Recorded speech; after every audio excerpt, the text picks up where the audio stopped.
Hey guys, tonight we journey back to an island of steam and silence, where ancient hands built colossal temples not from marble or gold, but from the powdered breath of volcanoes. You're barefoot on cool, gritty stone temple ash that once rained. Hot from the sky. Shadows stretch long over the highlands of Java, and mist coils between jungled slopes like secrets never told. Far in the distance, Mount Merapi snores gently in its sleep, its peak dusted with pale ash like powdered sugar on a dangerous dessert. You're here to build dot, and yes, you probably won't survive this job, not with monsoons, rogue elephants, and the small problem of a smoldering volcano watching your every move.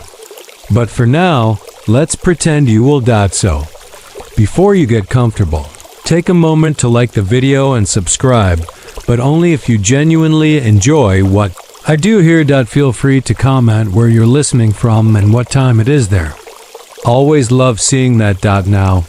Dim the lights. Maybe turn on a fan for that soft background hum, and let's ease into tonight's journey together. The sky is barely stirring with light as you stand at the edge of a slope, looking out over central Java. The air smells like wet bark, and something faintly sulfurous like boiled eggs had an argument with the earth. Under your feet is tuff, a porous stone made from compressed volcanic ash. It crunches lightly with each step, soft like biscuit crust but sharp at the edges. You wiggle your toes in it, realizing this strange, airy material is the beginning of something massive. The air around you hums with energy, not loud, not fast. Just deliberate, like the land is stretching its limbs after a night of breathing deep beneath the ground. You feel it in your chest, that low tremble. It's not fear, it's awe. Merapi, the mountain of fire, looms on the horizon, pale gray in the morning hush. It hasn't erupted lately, which locals say is either a good sign or the kind of silence that precedes an opera. You follow a narrow path that winds through tall grass slick with dew. Each blade is edged in silver light, and behind you, faint footprints evaporate as fog creeps back in. Other workers shuffle on quietly. No one speaks yet. Mornings here aren't for talking. They're for listening. A rooster crows once. Number. Response. Even the animals seem to respect this sacred quiet. You round a bend and see it, your temple. Not finished, not even close, but rising. A series of massive stone tiers, dark and damp, like a mountain that decided to imitate heaven. Each level is perfectly square, aligned to stars and sunrises you can't quite name.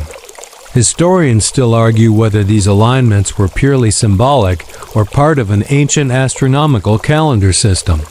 Either way, the effect is mesmerizing. There are no cranes, no trucks, no pulleys as you know them. There is only cooperation, and so much ash. The blocks for this temple weren't dragged from far-off mountains. They were born right here, forged by fire and captured by hands. Volcanic tuff is ideal, soft enough to carve, light enough to lift in numbers, and strong enough to stand for centuries. You crouch beside a stack of roughly hewn blocks. They look like bread loaves left too long in the oven. You tap one with your knuckles. It rings hollow but firm. Ash fused with time and intention. Lightweight compared to granite, but sturdy as resolve. Nearby, a pair of older men discuss the placement of a stupa, the bell-shaped shrine that will eventually crown one of the terraces. You only catch a few words: sun, east, heart, but the tone is calm, precise. You get the sense that nothing is random here, not even the shadows. Someone hands you a basket. It's full of tools: stone chisels, bamboo rulers, a roll of measuring string dyed with turmeric. You run your fingers along the ridges of one chisel. It's not sharp in the modern sense, but it doesn't need to be. You don't slice the stone, you. Persuaded, you begin to walk again, this time toward the quarry site. The path is carved between mossy stones and thick banana trees that shed wide leaves like sun-warmed scrolls. Every few paces, someone nods at you. There's no rush. There never is. The work here doesn't shout. It whispers dot, and as the sun begins to warm your shoulders, you realize something odd. You're not tired. Not truly. There's something about being part of a 1,000-year story that wakes up a part of your brain modern life often forgets. Few birds call overhead low slow notes that sound more like flutes than song. You follow the path toward the quarry where this all begins. Ash, carved from silence. You step into the quarry as the sun finally crests a ridge, casting long golden beams through the forest canopy. The light hits the gray stone with a strange kind of reverence, making the rough volcanic blocks glow like they've been charged. From the inside, all around you, men and women chip and shape, their movements slow and practiced, like a rhythm they learned in childhood. The air here is thicker, less breeze, more dust. You can taste the minerals, a hint of copper, a little sulfur, maybe even charcoal. If lava had a flavor, it would taste like this. The quarry is oddly quiet for a place full of labor. There's no shouting, no clanging metal, just the dull, steady percussion of stone being shaped by willpower. And the occasional joke. One of the workers, wiry man with sun-darkened skin and a long scar down his arm, grins at you and pats the nearest stone. Lava's bread, he says in Javanese, winking. Light, but filling. You laugh, and the sound feels strange in such a hushed place, like you've dropped a coin into a deep well. You squat beside him, watching as he carves a narrow groove into the face of a freshly cut block. His chisel is little more than stone against stone, but in his hands, it moves like a calligraphy pen. Don't fight the rock, he murmurs. Convince it. You pick up a chisel and try it yourself. The block is surprisingly responsive, like a sponge that just happens to be solid. The ash-carved tuff yields slightly under your touch, not soft, but cooperative. You can almost hear it sigh. Historians still argue whether these techniques were purely practical or had symbolic meaning. Some suggest that carving volcanic ash was seen as taming chaos itself. You're not sure, but it does feel like a kind of spell. The quarry is arranged in terraces like a miniature version of the temple itself. Workers move up and down with baskets on their backs, hauling chunks of stone and heaps of dust. You notice that they never waste anything. Tiny shards of ash rock are swept into piles and carried off. You ask why. Those become bricks. Someone tells you, and offerings. Depends on the day. Further down the slope, a group of women are working with children to sift the fine ash powder from debris. The children chatter softly, and one girl shows you how to use a woven screen to separate the clean, light dust. Her hands move like water, fast but calm. You tried to copy her, and the dust lifts in a soft puff, catching the sunlight in a lazy spiral. It glitters faintly before falling back to earth. The woman next to her hums something low and steady. It's not quite a song, more like the sound of patience. That's what this place runs on. Not power. Not deadlines. Just patience, ritual, and sweat. You pause for a drink of water from a clay jug, the rim cool and smooth against your lips. The water tastes faintly of bamboo and stone, pulled from a spring just down the slope. You're told the spring was discovered by a monk who followed a dream about a tiger. No one knows if it's true, but no one doubts it either. Up above, the temple rises, still just a skeleton, but unmistakably alive. You see it differently now. Not as a monument, but as a collaboration. A woven thing, like a basket. Like a heartbeat. Someone calls for a break. The workers gather under a thatched shelter and share small parcels wrapped in banana leaves, steamed rice, dried fish, slices of mango.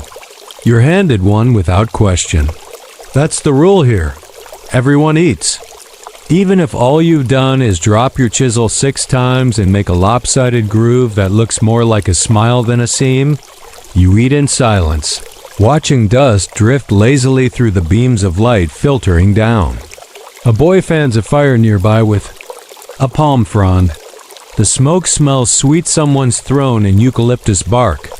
You glance back at the blocks and wonder how many hands it will take to move them. Dozens? Hundreds? You imagine a slow, shuffling chain of people winding through the jungle, bearing the weight of a temple on their backs.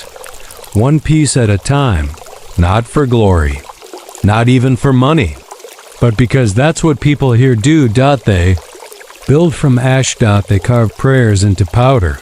They make permanence from disaster. Someone slaps your shoulder and says it's time to go. You rise, gusting ash from your clothes. It clings, of course. It always does. You leave the quarry with your hands gray and your heart oddly full. The mountain grumbles in the distance, but no one flinches. That's just the way it speaks. You trudge along the narrow path that snakes through the jungle, careful not to slip on the damp stones slick with morning dew.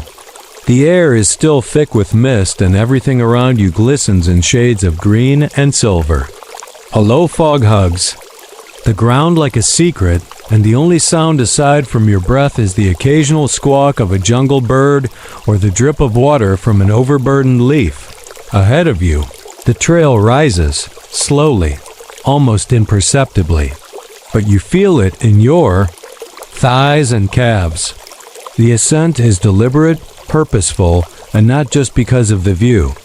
You're told this ridge, this exact rise, was chosen by court astronomers and temple priests after weeks of watching the sun, charting the moon, and following the flight paths of hornbills.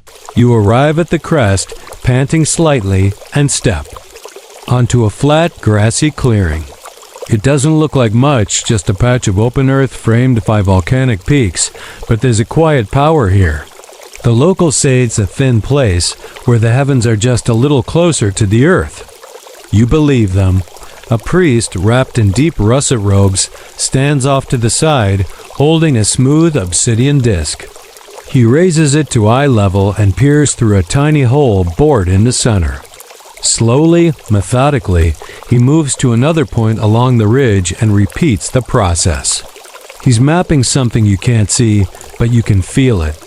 The alignment, the symmetry. It's like the land is whispering, and he's the only one fluent in its dialect. Nearby, a few assistants drive wooden stakes into the ground, marking out the temple's future corners. They use corded lengths of bamboo and what looks like a child's toy, a simple plumb bob made of bone and string. No steel, no compass.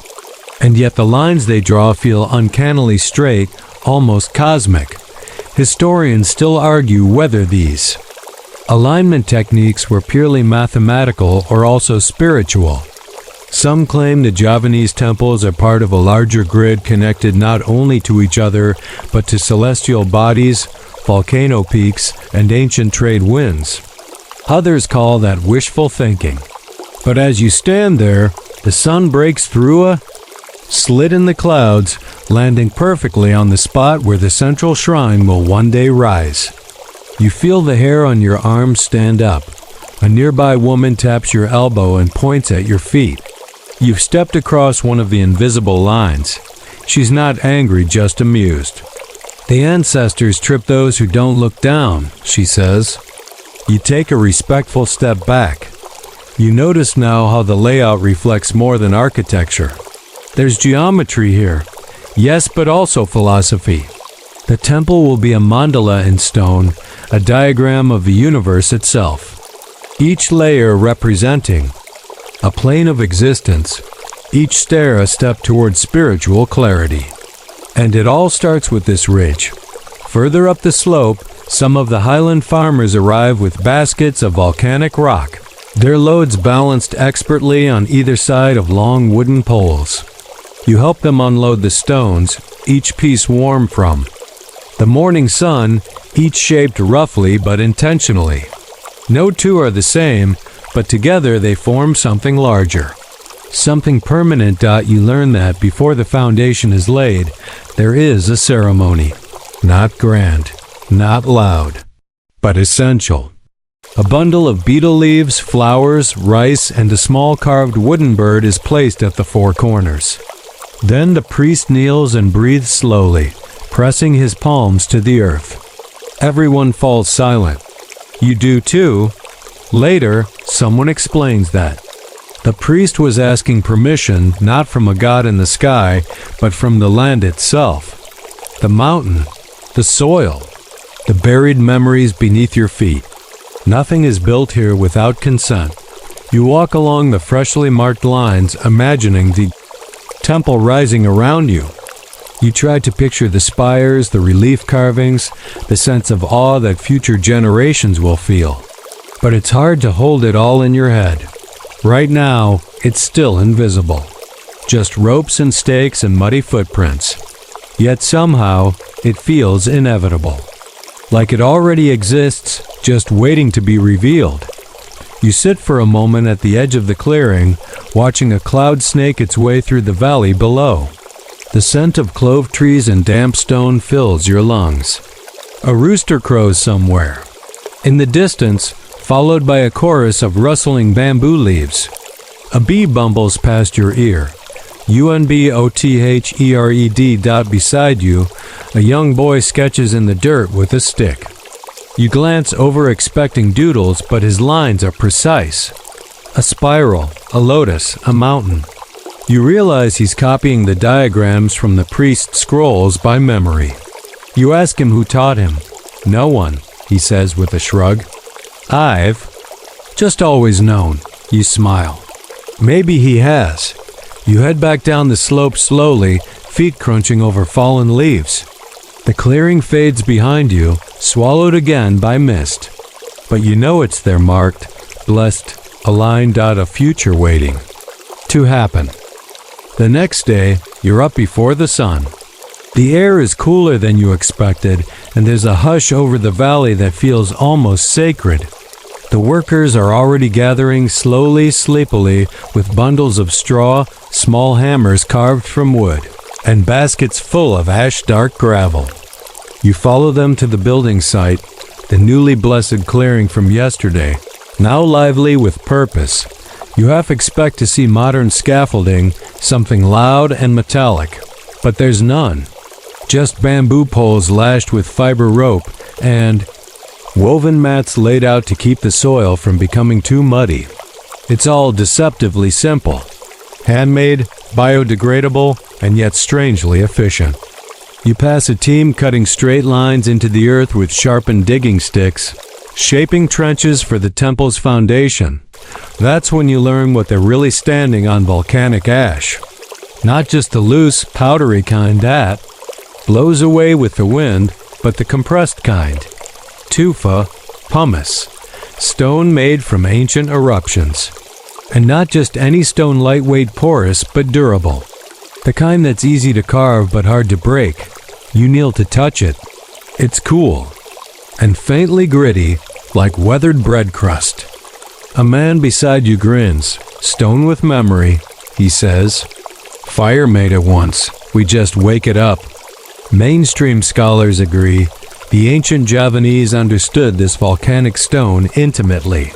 They chose it not just for its availability, but for how it breathes. Moisture doesn't pool in it. Earthquakes are absorbed through its structure. It's both a building block and a buffer. It bends but doesn't snap. You're handed a block the size of a watermelon. It's heavier than it looks, but not unmanageable. You lug it toward the growing stack and help lower it gently onto the packed earth. There's no mortar, no concrete. Just weight, shape, and faith in friction. The builders here rely on interlocking. Forms puzzle pieces that fit so tightly they hold through centuries. As the sun rises higher, you watch the workers begin carving slowly, methodically. Not with metal tools, but with sand and string, water and patience. They rub the edges of the stones together until the contact faces fit like skin on bone. It takes forever, but the result is seamless. Joints so close you couldn't slide a hair between them. You ask someone how they know which pieces go where. A woman with strong arms and a soft voice points to a nearby chart. It's hand-drawn, sun-faded, and full of symbols that look like flowers, stars, and winding snakes. Each stone has a partner, she explains. You listen until they find each other. You raise an eyebrow. Stones with soulmates? It sounds ridiculous. Until you watch two men gently press two blocks together, rotate them once, and suddenly click. They just belong, historians still. Debate whether this intuitive building process was passed down orally, or if the Javanese once had blueprints we've lost. Some claim encoded geometry guided every placement. Others think it was mostly muscle memory and mentorship. Either way, the result is the same. A structure that survives rain, heat, and time. There's an old man near the edge of the site. He's not doing any lifting, just watching. Occasionally, he hums softly, tunelessly, and walks over to inspect a line or adjust a slanted stone with the heel of his foot. No one questions him, no one interrupts. You're told he's a master builder, a title earned not with certificates but with temples. He's shaped over 30. His fingers look like rootstop by midday. The heat settles in.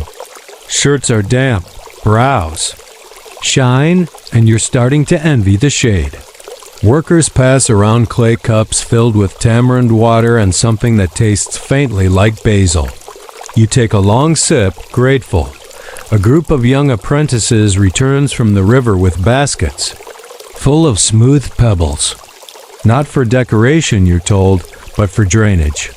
They'll line the inner foundation trenches, helping water flow away from the structure during monsoon season. It's low-tech waterproofing elegant in its simplicity. Off to one side, a patum side, a small shrine begins to take shape. It's modest, made of 6 carefully selected stones, arranged in a circle and crowned with a carved turtle. You ask what it's for. To tell the mountain we're serious, someone says. You smile, not entirely sure if they're joking. As you watch the base of the temple rise inch by inch, you notice something else, rhythm.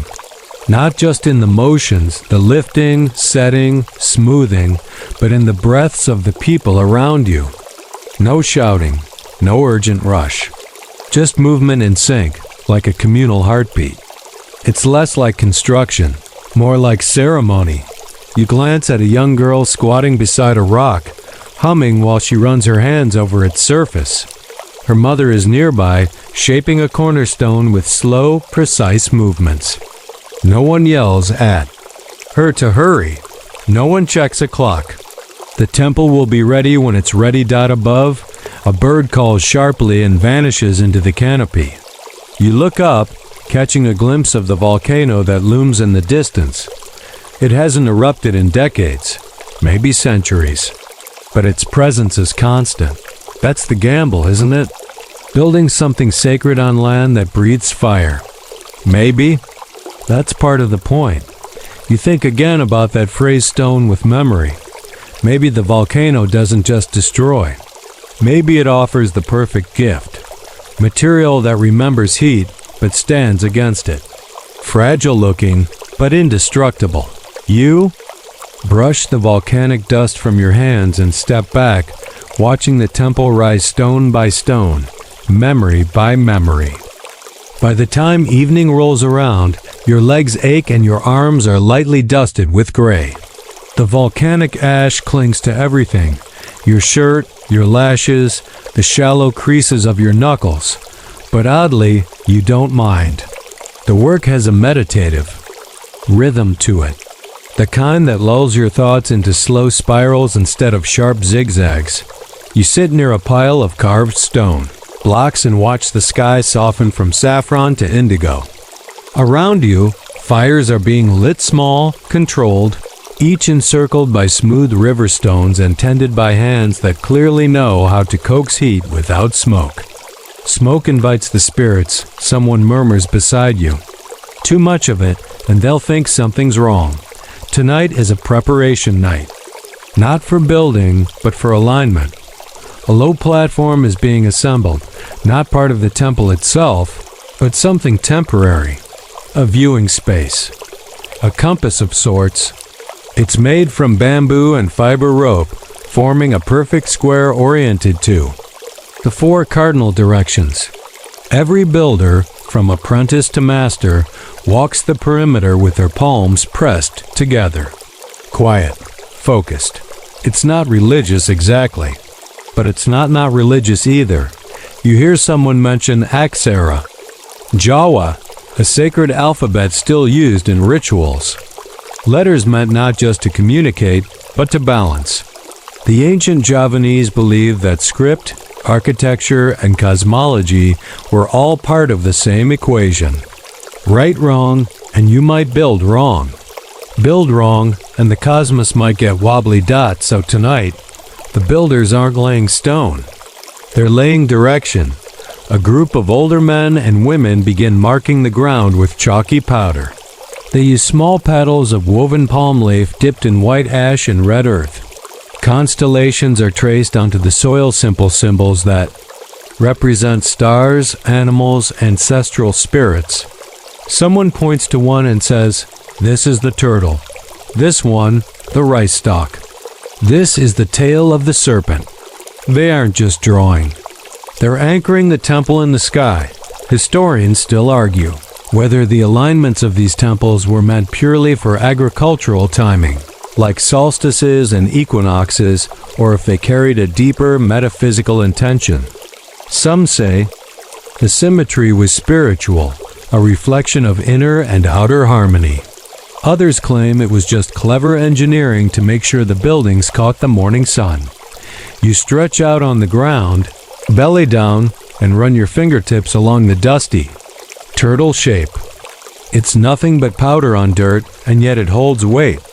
You can feel it. Like stepping into a story that's already halfway written. Someone plays a flute, not loudly, not for performance. Just a low, wandering tune that echoes slightly. In the stillness, the melody loops and drifts, like smoke from the nearby cooking fires. It's strangely calming. Dinner is served on banana leaves, rice with coconut, grated cassava steamed in rolls, a spicy sambal made from crushed chili and tomato. There's also something gelatinous and green you can't quite identify, but it tastes like palm sugar and ocean air.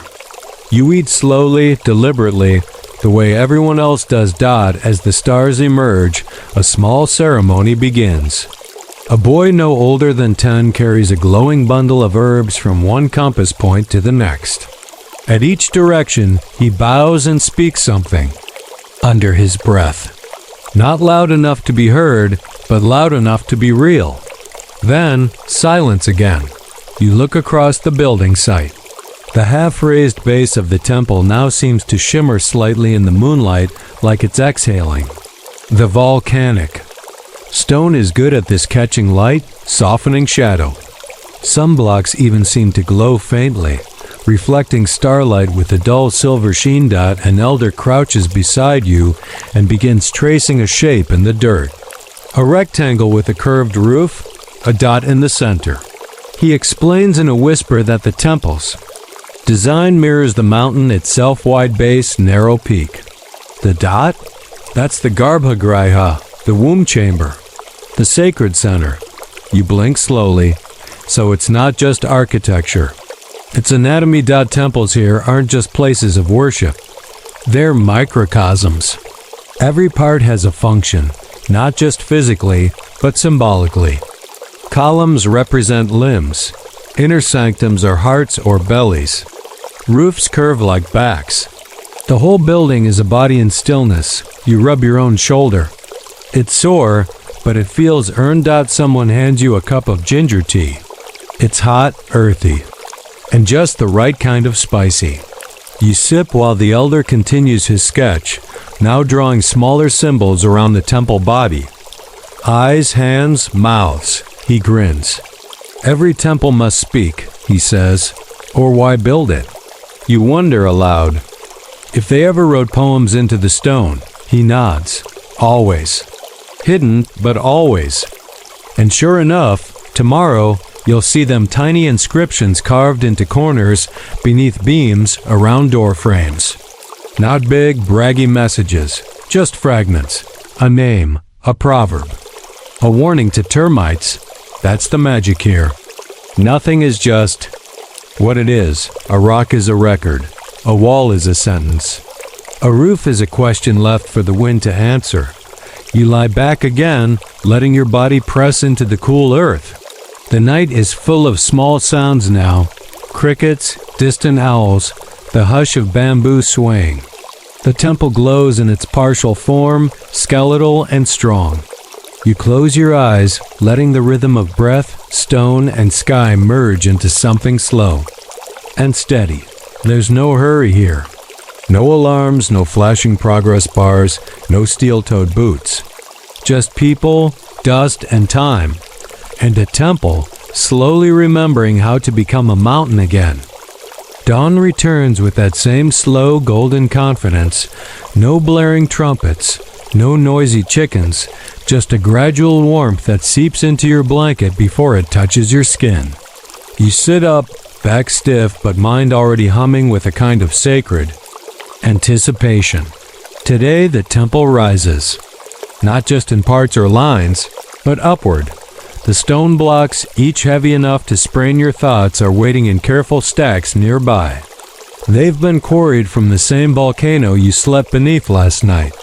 You can see the peak in the distance now, its top veiled with a sleepy crown of mist. It doesn't smoke. It doesn't roar.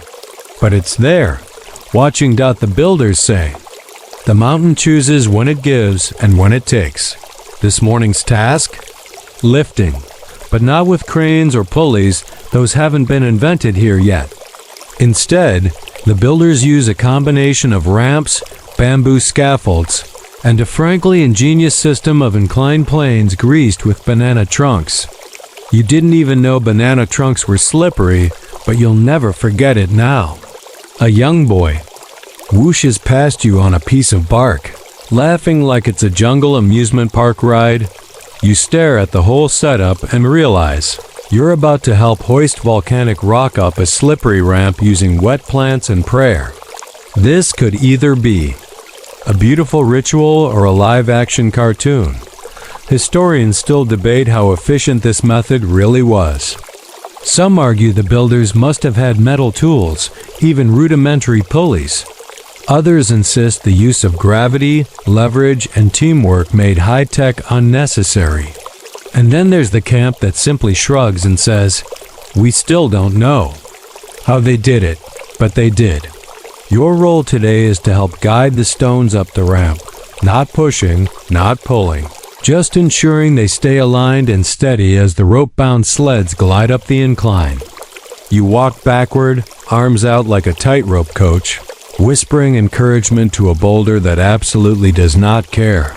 But weirdly, it works. Each block is nudged, slid, lifted, and placed with excruciating slowness onto the next layer of the Tafempozen temple base. No one shouts, no one rushes. There's a kind of whispered choreography to it all. A dozen people working with such quiet unity that the sound of stones settling into place is the loudest thing around. You notice that every stone is laid on a thin cushion of ash. Not just any ash, this is sieved, purified, blessed, even perfumed. It's like putting down a silk pillow before letting the rock rest. One builder, an older woman with arms like braided rope, sees you watching and says, "So the stones never fight." You're not sure if she means friction or spirits, but either way, it makes sense. There's a system to how each layer stacks, like syllables in a poem. Wide blocks first, then narrower ones, then decorative lintels carved with vines, animals, and gods. Some blocks bear little notches, you assume they're structural. Another builder corrects you, they're musical. Apparently, when the wind hits certain carvings just right, the temple hums, not loudly, just enough to remind the Thegja mountain it's being honored. One of the lead artisans, a wiry man with a face like sun-dried papaya, invites you up the scaffold. You hesitate, but follow, gripping each bamboo rung like it's made of dreams. At the top, the view is breathtaking. Below you, the temple's skeleton spreads like the ribs of some great beast. You can see where the altar will go, where the Tike guardians will stand, where the sunlight will strike on the equinox. The artisan taps a block beside you. "This one," he says, "has a secret." He gestures to the surface, and sure enough, there's a shallow indent shaped like a handprint. You press your palm into it. It fits almost perfectly. "We call it the builder's echo," he says. Everyone leaves one. Your hand tingles slightly. Probably just the chill of stone. Probably God as you climb back down. You catch snippets of conversation in Javanese, laughter, the occasional teasing remark. A teenage girl flicks rice at a boy and he ducks, grinning. Despite the weight of the stones and the seriousness of the work, the energy here is joyful, like building a giant sandcastle for the gods. Mid-morning brings shade and a light snack sweet. Coconut rice wrapped in palm leaf, warm and sticky like a sugary hug. You sit on a low stone wall, chewing slowly, watching the structure grow one deliberate breath at a time. And for a moment, you feel incredibly small, but also incredibly lucky. You're not building a monument. You're part of one. Later, a group begins carving decorative panels for the temple facade. These aren't just pretty, they're meant to tell stories. Scenes of gods riding elephants, serpents coiled through trees, villagers offering fruit to the rain. But if you look closer, tucked into corners and borders, you'll see everyday life too. A cat curled under a pot, a woman scolding her husband, a monkey stealing rice. These aren't just religious symbols, they're reminders. That heaven and earth aren't separate. That sacred doesn't mean serious all the time. You lean against a stone block and close your eyes. For just a second, the breeze whispers past your ear like an old joke. You're tired, sun-warmed, and a little sore, but deeply, happily so. Somewhere above, a bird calls lazily from the temple roof beam. You smile. The mountain is watching. And maybe, just maybe, it's amused. You wake from a short, accidental nap with a dried rice kernel stuck to your cheek and the sound of soft chiseling nearby. For a moment, you're disoriented flat on your back in the dust, sunlight cutting across the scaffolds in gold ribbons. But then you remember. You're in the shadow of a temple that wasn't here a week ago. The air smells of warm stone and burnt palm husk. Not unpleasant, just aged. Like the scent of old parchment sunbathing. Around you, the pace has shifted. There's a rhythm now, a beat you can follow even with your eyes closed. Tap, tap, scrape. Shift, adjust, hoist. It's as though the entire crew has dropped into flow state, each gesture sensed without a word. Like the whole site is breathing through them. You wander toward the carving pavilion, where some of the more skilled artists are working on intricate panels that will crown the temple entrances. These aren't the rough foundation blocks from earlier. These are delicate, ambitious. Here, the stone tells stories. A young woman is bent over a slab of volcanic andesite, coaxing an image out of it with tools made from bronze, wood, and what looks like the tooth of a wild boar. She doesn't notice you at first, totally immersed. In the soft tick-tick of her work, you ask her what she's making. She leans back, stretches her arms, elbows cracking like old bamboo, and points to the nearly finished panel. "It's the dance of Dewi Sri," she says, "the goddess of rice, of fertility, of the green things that rise from wet ground." The panel shows her wrapped in snakes, sprouting rice stalks from her fingers, eyes wide and calm as a harvest moon. Around her, villagers dance and feast. Below, tiny frogs leap across stylized puddles. You spot a chicken wearing a headdress. She shrugs. That part's mine. Historians still debate how much of the temple's narrative sculpture was dictated by royal decree versus the whim of individual artisans. Some carvings follow strict cosmological rules. Others feel more like temple memes that you keep moving through. The space. A low table holds a spread of half-finished stone animals, some mythic, like Garudas or Nagas, others sweetly domestic. A cat chasing a cricket, a goat sleeping. One boy is carving what appears to be a smiling turtle. Why the turtle? You ask Dot, he replies, matter of fact. Because turtles listen. You don't know what that means. You don't ask Dot up a few bamboo rungs another team is working on. Bas-relief panels that will be installed around the temple's highest tier. These are more abstract swirls of cloud, stylized flames. Sacred geometry that gives you a slight headache if you look at it too long. A supervisor, a wiry man, in. A saffron headwrap waves you over and hands you a flat chisel.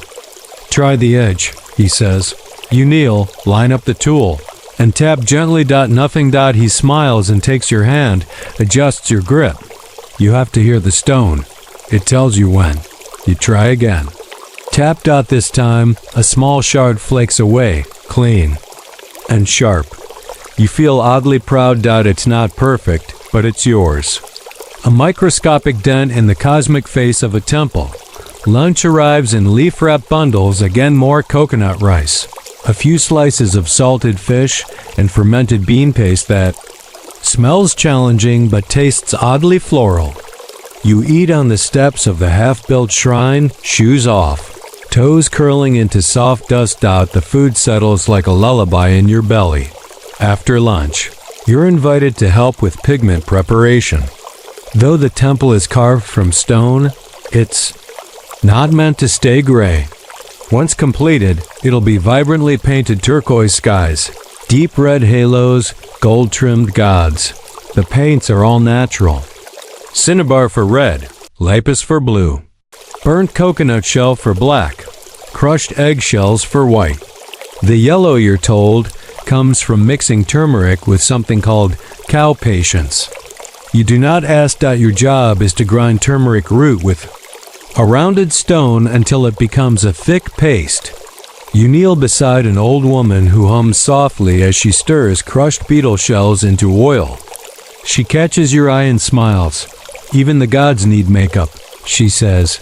Historians still argue whether ancient Javanese temples were always meant to be polychrome, or if painting was a later addition.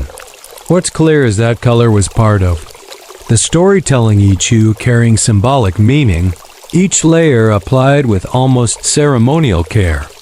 You're allowed to help paint a test section on one of the animal. Reliefs a small elephant with wide eyes and stubby legs.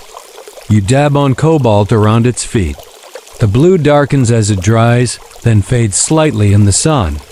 The elephant somehow looks more real. More remembered. Someone sets up a bamboo flute and starts playing a slow, wandering tune. The music curls through the courtyard like smoke, tangling with laughter, hammer taps, the rustle of palm leaves. You sit back and watch as the temple begins to blush with color under a dozen patient hands. A boy runs past with a bucket of ochre and slips, spilling it across the stones. No one yells. An older worker just nods and starts smearing it into the grout. Now it's a blessing, he says. That night, as the moon climbs and the fires are lit again, you lie beside the scaffolding and stare upward. The temple's spine cuts across the stars now, almost finished, almost waking. You think of the turtle again, still listening. You wake to a soft rustling, the kind that makes your eyes open slowly, not out of alarm, but curiosity. Around you, the sky is a gentle pre-dawn gray, like the world is still deciding whether or not to wake up.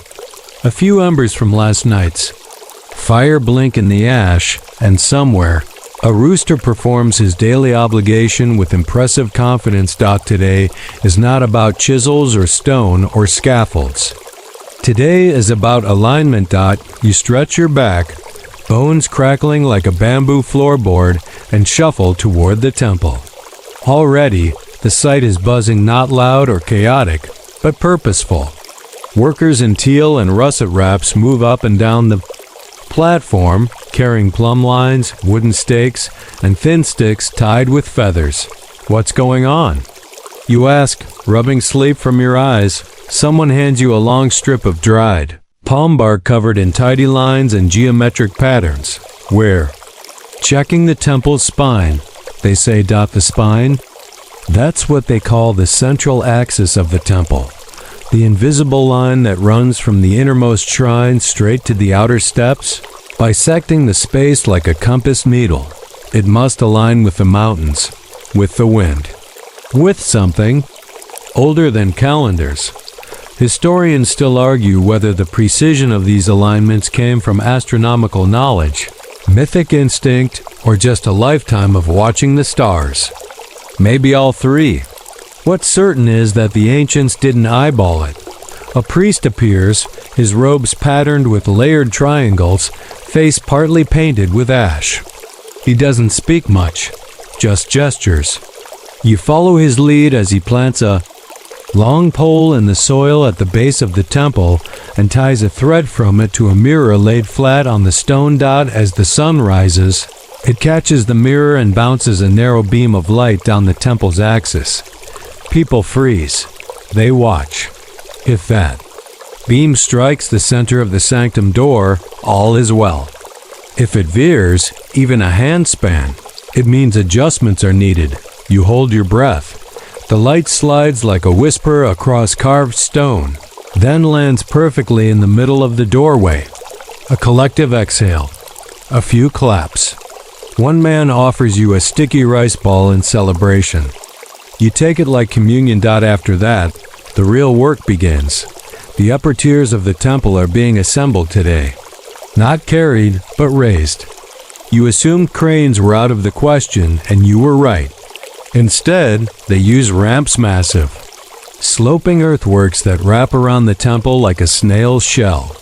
They push stones up using logs, ropes, and sheer will. You join a crew on the ramp. Each stone is loaded onto a wooden sled and pulled with thick ropes made of woven bark. There's a song involved. Of course, everything here has rhythm. The workers chant in unison, short syllables that time their pulls. You're assigned to the rear. Your job, encourage the stone. You try shouting. It doesn't help. You try singing. It helps even less. Then someone hands you a long palm frond and says, tickle it. So, you do that and the stone moves. Not because of your tickle, obviously, but you pretend it did. Everyone laughs. Eventually, the stone reaches the top and is maneuvered into place with terrifying grace. It fits like it's always belonged there, like the mountain grew it and just forgot to set it down. Later, you learn that some stones have whisper marks, tiny scratches that show which direction they should face. These aren't decoration or damage, they're messages, left by quarry workers for future builders years or even generations later. The idea that someone hundreds of miles away marked a stone for this exact spot decades ago makes your scalp tingle. You spend part of the afternoon brushing those marks with coconut fiber brushes, revealing tiny spirals, stars, and one unexpected chicken, again with the chickens. You ask if it's the same artist as before. Probably. Someone shrugs. She likes chickens. You decide to start keeping count. By sunset, the ramp looks more like a scar on the temple side. Once the top tiers are complete, the entire thing will be dismantled and the soil reused to plant cassava. Nothing wasted. Nothing random. Even the act of building has its own decay baked in. Dinner is served on wide banana leaves, shredded jackfruit and spicy coconut sauce, grilled mushrooms. and a chilled dessert made from palm sugar and tapioca pearls that wiggle with each breath of wind. It's oddly satisfying, like eating sweet glass. You sit beside a quiet boy named Yuta. He's maybe 10, maybe 30, hard to tell. He says nothing until halfway through the meal when he whispers, "Tomorrow, the relic comes." You ask what? Relic. He points at the temple's peak. The stone with the breath inside. You blink. Like, it's alive? He nods solemnly. Of course. What else would make the gods listen?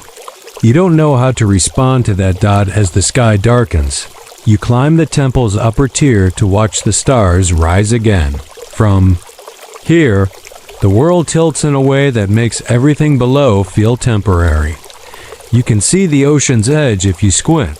Somewhere out there, more temples rise from jungles you haven't yet dreamed of. The wind up here sings against the carvings. They sound like breath across a flute. You think of Yuta's stone. The breath inside. Tomorrow, you'll find out what he means. Morning comes with the smell of wet stone and the rhythmic clack of sandals on temple stairs. You blink against the pale gold light, your back still aching from yesterday's ramp duty, and shuffle barefoot toward the center of the complex. Mood is different today, quieter, more reverent.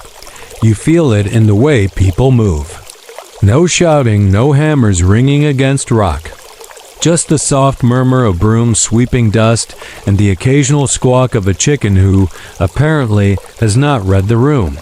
You find Yuta again. He's sitting cross-legged at the base of the temple, chewing on something that looks suspiciously like dried jackfruit. He pats the ground next to him, and you sit. You said the relic comes today. You remind him. He nods and with the solemnity of a royal herald says, "They're bringing the stone that breathes."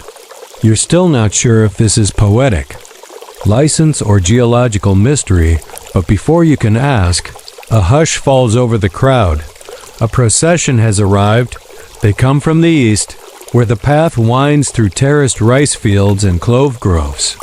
First come the drummers barefoot, heads wrapped in saffron cloth, tapping a steady heartbeat rhythm that seems to sync with your chest. Then, dancers. Young, old, male, female, all moving in slow, sweeping arcs, their long sleeves trailing like smoke behind them. And finally, the stone dot. It's not large, maybe the size of a fat pumpkin, but it's wrapped in layer after layer of red cloth, carried on a woven bamboo litter. The bearers step carefully, deliberately. Each footfall lands on a palm leaf spread over the Pfidian path, as though the earth itself isn't quite holy enough to touch it. You lean toward Yuta. What is it really? He shrugs. Some say it's meteorite. Others say it's the first breath the gods ever took turn to stone. Historians still argue whether these so-called breathing stones were meteorites, volcanic glass, or symbolic chunks of ancestral mountain. Some were magnetic. Some vibrated slightly in heat. Some, probably, were just very good at collecting legend. This one, whatever it is, hums.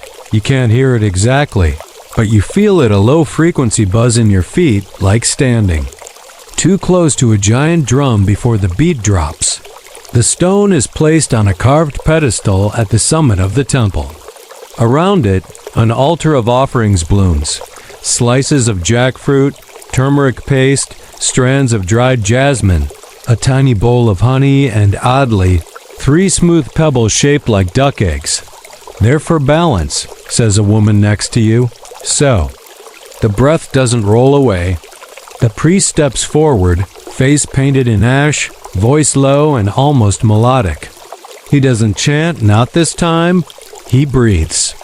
Slow, steady, exaggerated exhalations that rise like steam in the mountain air. The crowd follows, inhaling, exhaling, as if teaching the stone how to breathe again. You participate without thinking. Inhale. Exhale. The wind joins you.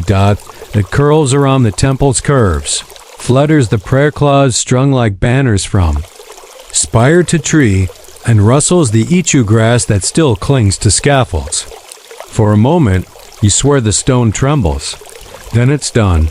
The stone stays in place, quiet now. But something shifted. You feel it in the way everyone relaxes, like the air itself unclenched. The temple is no longer just built. It's awakened out afterward. You're invited to circle the sanctum clockwise, always clockwise, and leave your own offering. You dig into your satchel and pull out the last thing you expected to leave behind, a packet of lemon-scented wipes. You place them carefully between a carved lotus and a cube of sugarcane. Someone nearby chuckles. Even the gods get sticky hands. You whisper. The walk down the temple steps feels lighter than the climb ever did. You pass children playing a game involving spinning tops and palm husks, their laughter slicing through the stillness like bells. A grandmother offers you a piece of grilled banana wrapped in sticky rice. It's warm, slightly charred, and tastes like summer memory. You sit beneath a tree, chewing slowly, and watch the sun touch every carved edge of the temple. The volcanic stone, once gray and dull, now seems to glow reds, golds, even faint. Hints of violet where the light lingers longest. A scholar beside you jots notes in a palm leaf notebook. You ask her how long this temple took to build. She flips through pages. Depends who you ask, she replies. Some say 12 years, some say 5. One story says it was done in a single night by 1,000 ghosts. Do you believe that? You ask. She shrugs. Don't you? She has a point. You spend the rest of the afternoon wandering the temple's smaller shrines, less grand, but no less exquisite. One is covered in carvings of turtles. Another has what appear to be monkeys, playing musical instruments. A third contains nothing but smooth stones arranged in spirals. You sit there the longest. No one disturbs you. By dusk, the temple is still again. The workers have drifted off, the drummers silenced, the dancers folded into evening chores. But the stone remains, and it's still humming. You fall asleep that night with your hand pressed to the temple floor, wondering if it remembers you. You wake before dawn this time, stirred by something you can't name. A chill breeze brushes your face, and for a moment, you forget where you are. Then you feel the faint vibration beneath your mat, the dense pulse of living stone beneath your back, and it all comes back. The temple, the breath, the mountain that hums. You rise quietly, stretch your limbs, and move toward the eastern edge of the complex. The air is cool, tasting faintly of ash and banana leaves. The sun hasn't yet crested the rim of the volcano, but the sky is already softening from slate to apricot. There's no ceremony scheduled today, no relic arriving, no crowd bustling around in their festival sarongs. But the place is still alive. You spot a few familiar figures and the half-light workers from the construction team, sweeping, repairing minor chips in the carvings, retouching the faded dyes in the mural panels with delicate fingers and natural brushes made from goat hair. A boy is polishing a stair with what looks like crushed eggshells and lemon rind. Someone hands you a broom without a word, and just like that, you're part of the temple's caretaking. Again, the stone dust rises in swirls as you sweep. The volcanic ash you once lugged in baskets has settled into the crevices now, compacted into something nearly immortal. It's strangely comforting, watching a place transition from sacred ceremony back to mundane routine.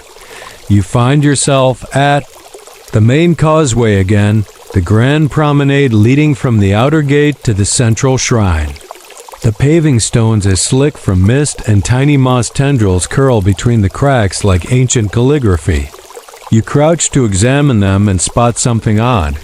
An engraving. It's not decorative. It's a date, or maybe a name. Worn smooth, but clearly carved by hand. You call Yuta over. He frowns, squints, and lets out a slow whistle. That's old, he says. Before this temple was even finished. Whose name is it, you ask? He shrugs. Some say these stones came from older temples, collapsed ones, or stolen ones. Depends who you ask. Historians still argue whether the major temples of Java were built entirely from scratch, or cobbled together from recycled ruins of older kingdoms swallowed by jungle and time. Either way, the truth lies in the stones themselves. You trail your hand across the carving. It feels familiar. Not like something you've seen, but like something you felt. As if you're not the first one to kneel in this exact spot, asking questions the moss has already answered. By midday, the sky clears completely and the temple glows under full sun. Shadows sharpen, stretching long across the courtyard like fingers pointing toward the horizon. You join a group of elders sitting in a shaded colonnade. They're peeling fruit and trading stories, some historical, some mythical, and some that blur the lines so thoroughly you don't dare ask which is which. One woman tells of a man who carved his wife's face into the temple wall because she died before seeing it completed. "Look," she says, pointing to a relief on the north tower. You squint. The face is faint but unmistakable round cheeks, almond eyes, lips set in a gentle curve. Another elder claims a hidden chamber lies beneath the central shrine, filled with scrolls wrapped in banana leaf and sealed with tree sap. Only opens once every 100 years, he says. Like a flower. You sip warm tamarind juice and nod, not because you believe him, but because you want to. The conversation shifts to architecture. Someone mentions the interlocking method, a technique so precise that not a drop of mortar is used between stones. The secret, they say, is in the angles. Every block cut to fit like puzzle pieces, with thin tabs and sockets locking them into seismic resistance. A kind of architectural Jenga that resists earthquakes better than some modern concrete. You wonder aloud how long the builders took to plan all this. Planning? One elder laughs. They dreamed it. That's faster. And yet, they kind of did. Recent studies suggest some temple blueprints were conceived not with paper, but with sand and shadow builders marking positions with sundials, bamboo poles, and bits of colored glass. They measured seasons with puddles, mapped alignments using stars. One temple axis allegedly lines up perfectly with the Milky Way during the solstice. You look up, trying to imagine how a civilization of barefoot stoneworkers saw galaxies better than some satellite telescopes do now, because they looked longer, someone says beside you.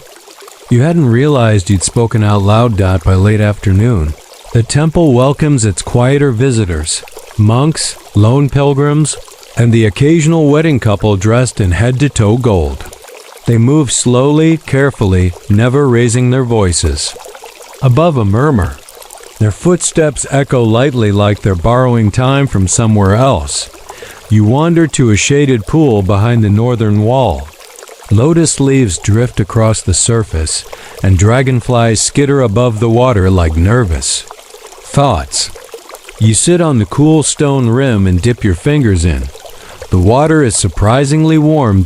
In the reflection, you see the temple upside-down spires melting into ripples, carving swimming beneath a sky of leaves. It feels like a portal, like if you stare too long you'll fall backward into some inverted version of Java, where the temple was never ruined, never restored, just eternal. You lean in close. A breeze kisses the back of your neck. Somewhere nearby, a bamboo chime knocks gently. In the wind. For a moment, you're not entirely sure which way is up, and you don't mind. The breeze picks up slightly as the sun slips toward late afternoon, casting long golden shadows across the temple walls. You rise from the reflecting pool slowly, half expecting your own reflection to lag behind like it needs a moment longer. In that other world, you rejoin the winding path around the perimeter where tall grasses sway in rhythm with the wind. The stonework here is quieter, less ornate, less photographed, but just as intentional. Every groove, every pillar, every block seems to hold a memory. You pass a narrow stone bench with tiny carved footprints on the sides, some say these marked the spots where dancers would stand during lunar rites. You sit for a moment. The wind rustles the elephant grass behind you, and for a heartbeat, it sounds exactly like whispers. Not creepy ghost whispers, thankfully more like shared secrets. Old ones. You wonder aloud how many footsteps have passed over this same spot. How many monks, kings, soldiers, dancers, mothers, children, each one with their own distractions, aches, ambitions, have stopped here. Too. Sat. Thought. Listened. Maybe even left a breadcrumb of themselves behind. As if on cue, you spot a piece of pottery half buried beside the bench. You brush off the dirt. It's curved, reddish clay, probably a piece of a cup or incense bowl. Nothing fancy, nothing valuable, but it feels oddly deliberate. You place it gently on the bench beside you. No need to pocket it. It belongs to the stone now. You continue on, turning into a covered colonnade where the temperature dips noticeably. Cool shadows stretch between the columns, each one lined with etchings you'd missed earlier. Some are floral, others geometric. But one catches your eye, a stylized mountain, curling smoke above its peak. You lean in closer. Mount Merapi. Yuta says from behind you. The fire maker. You nod. It's familiar by now. Merapi's silhouette has loomed over this temple since your arrival, sometimes with real smoke, sometimes just suggestion. It's both threat and muse, destroyer and gift giver. Historians still argue whether the temple's proximity to an active volcano was a bold feat of defiance or an act of deep reverence, maybe both. But for the ancient Javanese, the volcano wasn't just dangerous. It was sacred, alive, a divine furnace that provided the raw material for their holiest sites. You exit the colonnade into a sun-drenched courtyard where a group of young apprentices is practicing stone-cutting techniques. They're using wooden mallets and copper chisels, laughing between each strike, occasionally flinching at flying chips. One boy no older than 10 pauses to measure a groove with a piece of twine. It's slow work. It looks inefficient, but every so often, a perfect groove appears and everyone cheers softly. You sit with them for a while, watching the rhythm, strike, flinch, inspect, repeat. You ask if they get bored. The youngest shrugs. The stone is always different, he says, even if you are not. And maybe that's the point. By early evening, the sun casts a honey-colored glow over the whole temple. You find yourself drifting back toward the main staircase where rows of stupas stand, like ancient chess pieces. One of them has a large stone Buddha partially hidden inside his face, soft, cracked, and half-lit by shadow. You climb a few steps and sit across from him. For the first few minutes, nothing happens. Then, without meaning to, you begin to match. Your breath to the hush of wind, to the creak of the distant bamboo chime, to the unseen rhythm of 1,000 years stacked gently on top of each other. It feels like meditation, like listening without ears. Like understanding something without needing the words. You hear footsteps behind you and expect Yuta again, but it's someone else. An old woman, barefoot, in a faded indigo wrap. She doesn't speak. She just nods, sits beside you, and lights a stick of incense. The scent is faint lemongrass and something earthier. Do you speak Javanese? She asks suddenly. Very little, you admit. She smiles, not unkindly. That's all right. The temple speaks many languages. Then she hums. A simple melody, barely a breath, but it settles into the air like dust in sunlight.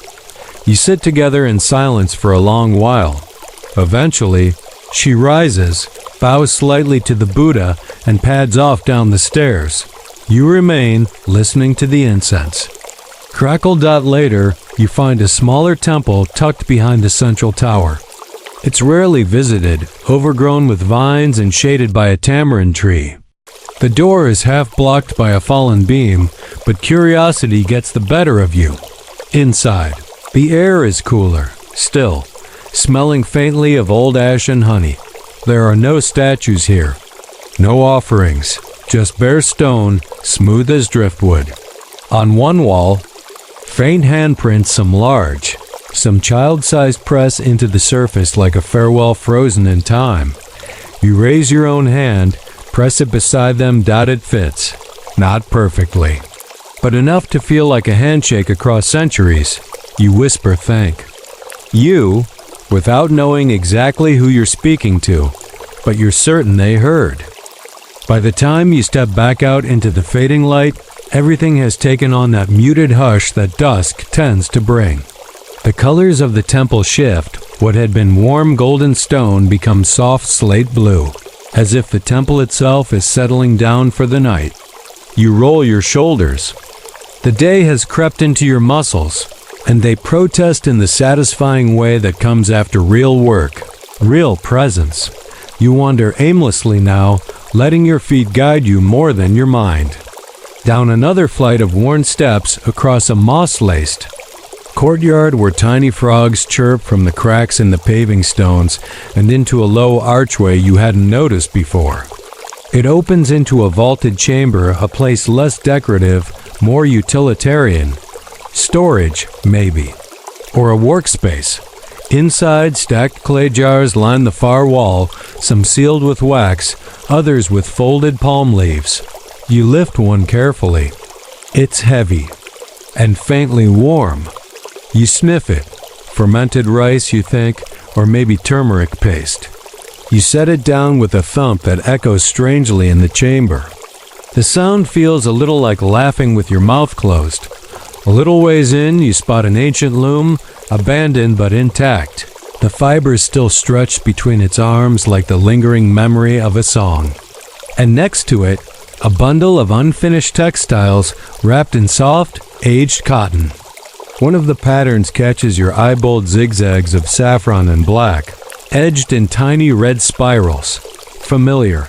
It matches the trim of the shaman's robe from the blessing ceremony. You trail your fingers over it.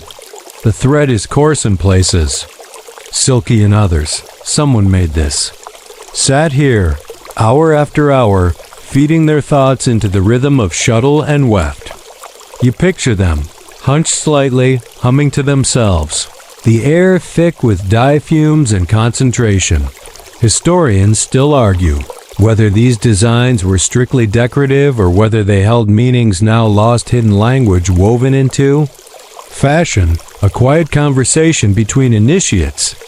You prefer to think they meant something. Even if we'll never know what. Back outside, the sky deepens further.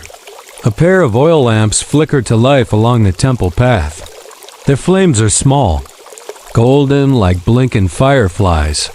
You pause by one and hold out your hand just above the heat. It's not much warmth, but it's honest, earned.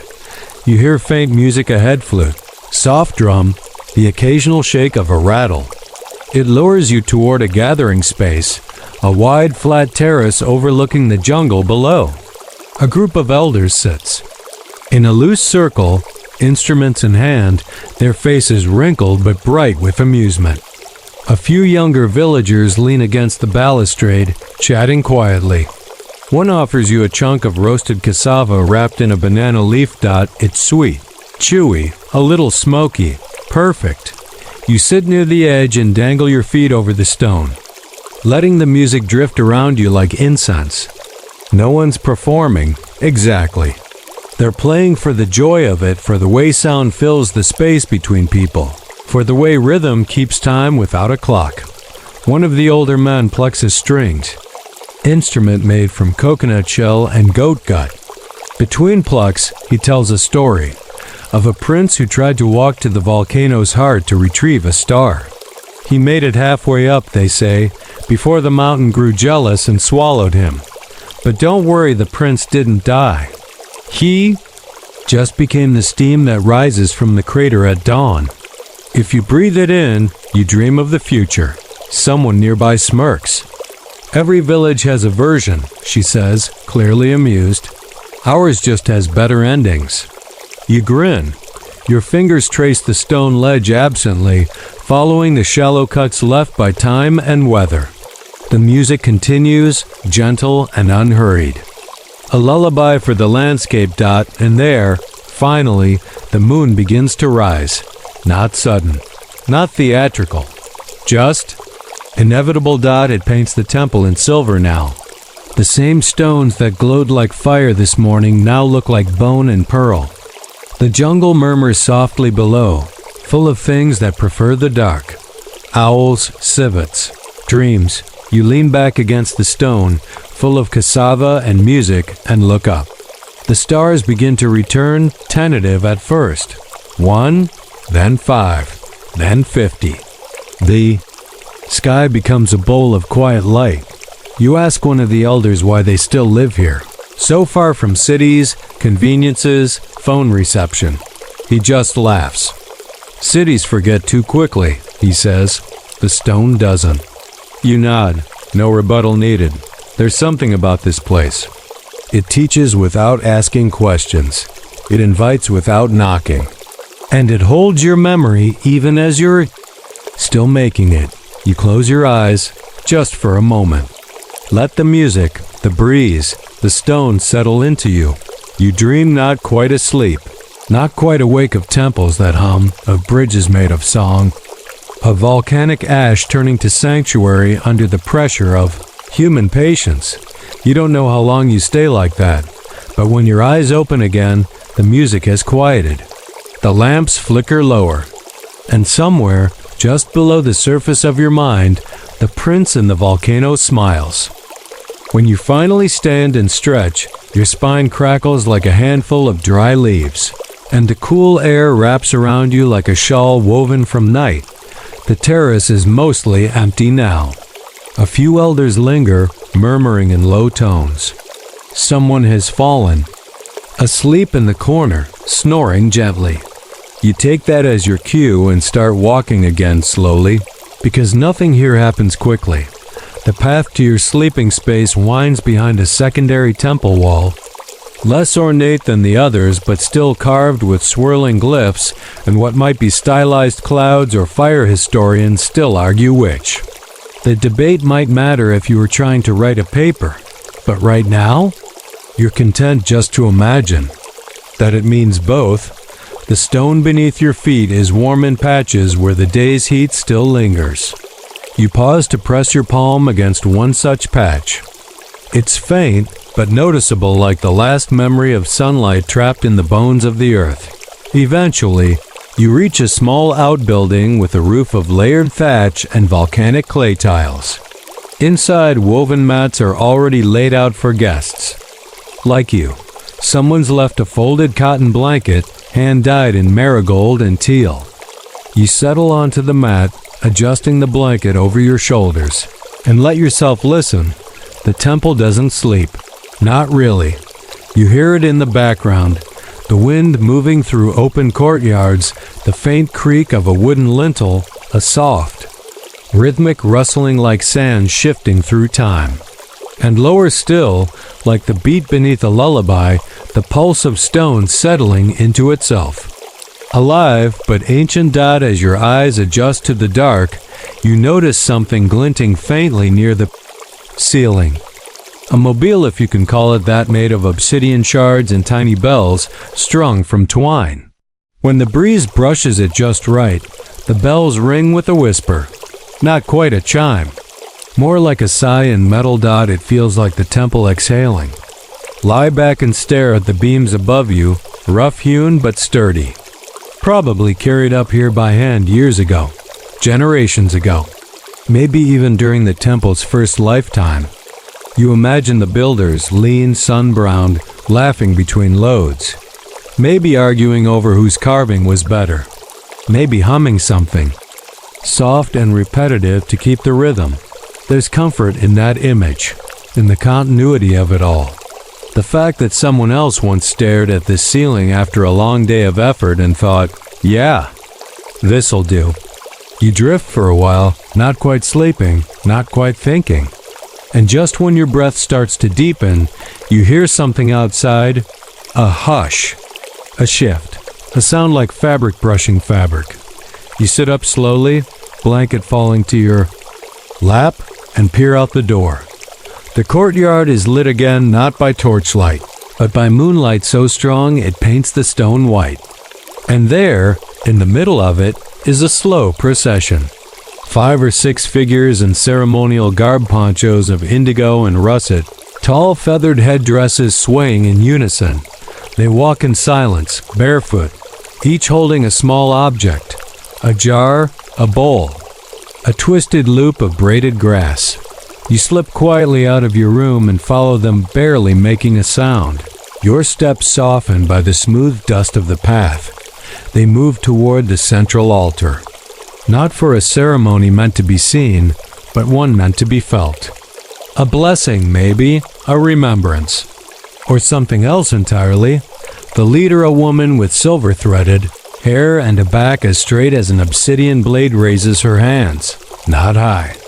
Not theatrically, just enough to gather attention. And then she begins to speak not to the people, but to the stones. Her voice is low, gravelly, like wind pressed through bamboo. You catch a word here and there. Beta, Ro, Dulu stone, spirit. Before, and it hits you. They aren't honoring the gods. They're thanking the materials. The volcanic ash. The fire that melted rock into something malleable. The water that cooled it. The human hands that coaxed it into permanence. All of it. Every element that made this place possible. You feel your chest tighten, not with sadness, not with awe. Exactly, but with a kind of quiet recognition of effort, of legacy, of what it means to build something that outlives you. Historians still argue whether the Javanese saw their temples as living beings or merely grand structures designed to endure. But here, in this moment, with the moon above and the stone below, it seems obvious they were meant to feel. The woman finishes her invocation, and one by one, the others step forward to place their offerings. The jar, the grass, the bowl. Each item is laid gently, reverently on the altar. Nothing flashy, nothing excessive. Just intentioned out then, as simply as they arrived. They turn and go. You remain a while longer, the moonlight washing over your skin. Like cool silk, the breeze tugging lightly at your sleeves. Eventually, you return to your mat, blanket pulled up to your chin, the soft jingle of obsidian bells marking the end of the night's final story. And you wonder, not for the first time, if the temple knows you're here, if it remembers. Morning arrives not with the trumpet, but with the subtle shift of gold on stone. It begins with the silence and absence of night sounds. No wind through the temple archways, no rustle of insect wings or owls brushing the eaves. Then comes the blue, soft, barely their light easing into the courtyards, outlining statues, tracing stair edges with a whisper of color. You stretch under your marigold and teal blanket, bones creaking gently, and sit up. Your back reminds you of the work you've done, the miles walked, the steps climbed. But it also reminds you that you're still here. A rooster crows somewhere in the distance closer to the village. One crow, then two. Then the chorus dot when you step outside, the temple breathes with you. Its stones are cool but no longer cold. A slight mist coils at ankle level, curling over steps and floor carvings like the last breath of a dream. You walk through it, barefoot, feeling the stones. Texture underfoot smooth where thousands have walked. Rough where rain has bitten. The sky above is streaked with pale lavender. Somewhere behind the mountain, the sun is turning over in its sleep. You climb the side stairs again, not because you must, but because you want to see the whole thing wake up. At the top, the air is sharper, and the view stretches like a roll of cloth valleys stitched with rice paddies, smoke rising from cooking fires, birds wheeling like needlepoints against the early light. The temple stretches beneath you, its rooftops patterned like fish scales, its towers standing quiet and regal. You aren't alone. A figure stands near the far corner, one of the builders, or maybe a priest. He holds something long and curved in his hand. As the sun peaks above the far ridge, he raises the horn to his lips and plays a single note low, resonant. A sound that moves through your ribs and out into the sky. It's not loud, but it's powerful. A waking note. A calling, and just like that, the temple begins to stir. You see it now. Other figures emerging from doorways and passages. Some stretch. Some begin sweeping the walkways with bundles of stiff grass.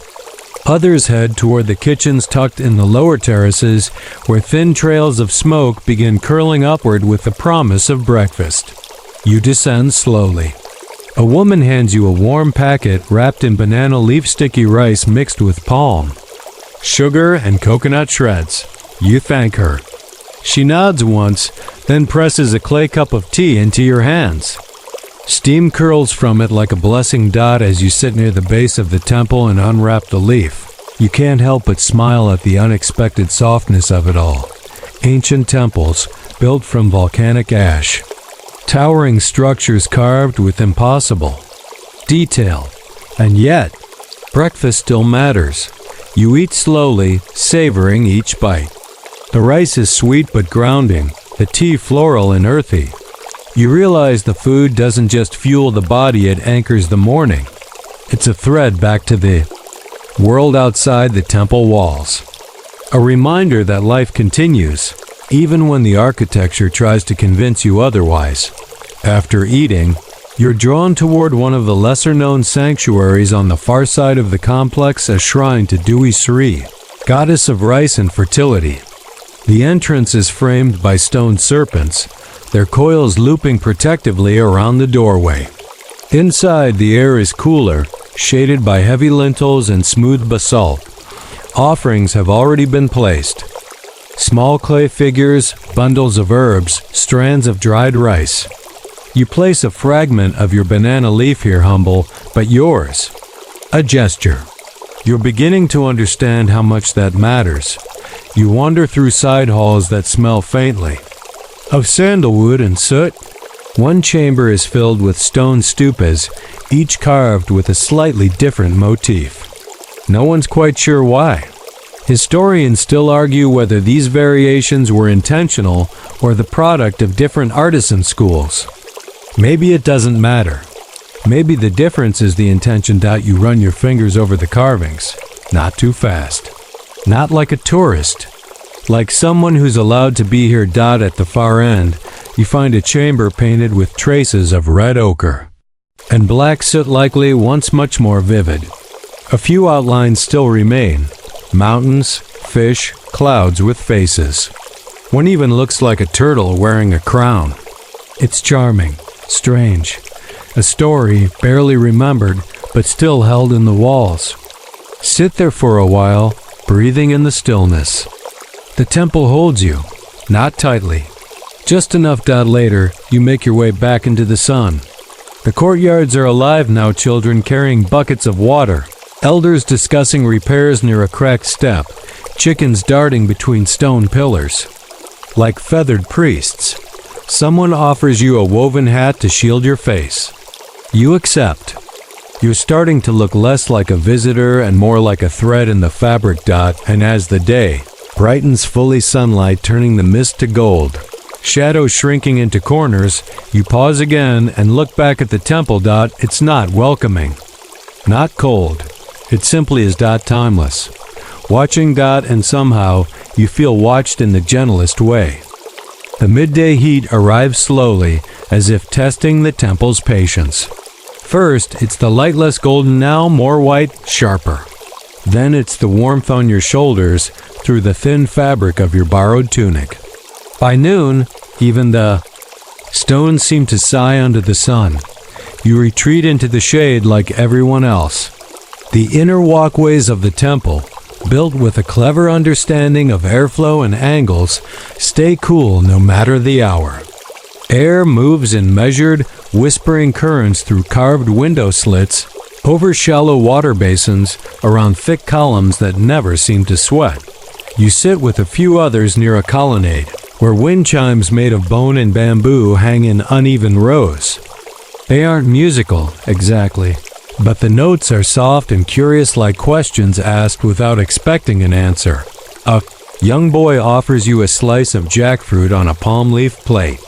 You accept it gratefully, and the fruit melts into syrup on your tongue. There's no rush, no agenda. Just you, the breeze, and a temple built to endure. Someone near you chuckles and begins telling a story half in Javanese, half in gestures.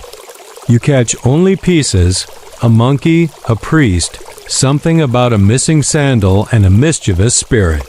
The others laugh and you join in, even without understanding. The laughter is gentle and honest, and that's enough. Then someone points upward.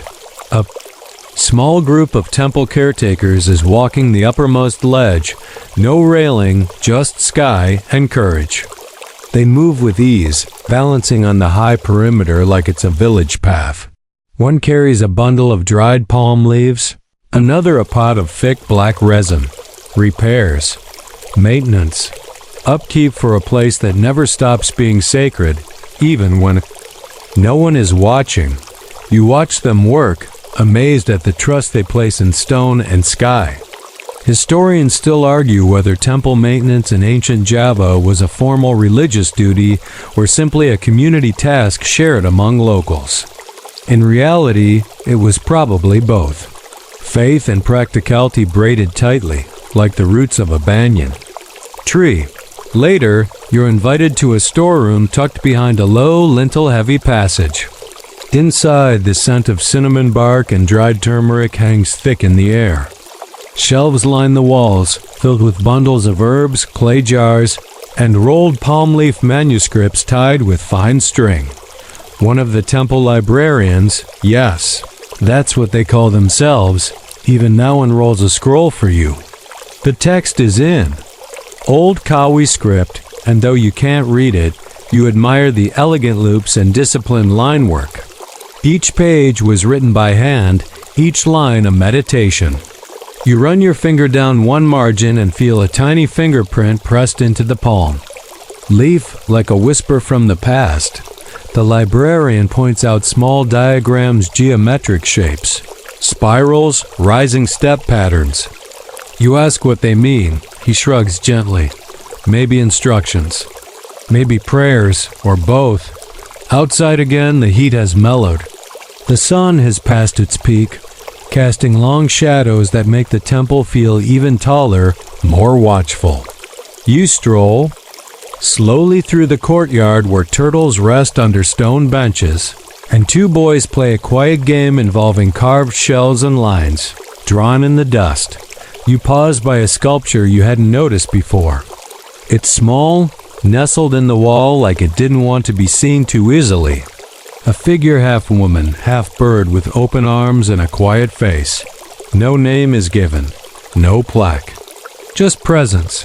And you realize that's the thing about this temple. It doesn't demand attention. It doesn't shout its greatness. It allows you to see it, if you're still enough, later. As the day begins its slow descent toward evening, you help carry water from a nearby well to the washing station at the base of the temple. The buckets are made of woven bamboo, reinforced, with strips of resin-sealed bark. You spill a little on your sandals, but no one minds as you walk back with wet hands and a small splash on your tunic. Someone presses a slice of sugarcane into your palm. You chew it, juice sticky on your lips, and grin without reason. You're not just visiting anymore. You're participating. You're one of the 1,000 hands, the wandering breath, the footsteps that smooth the stone, and the temple seems to. Notice the wind picks up gently, ruffling your hair. A gecko calls from somewhere overhead. The scent of lemongrass and ash mingles in the air. The temple exhales and you inhale. The two of you are starting to sync.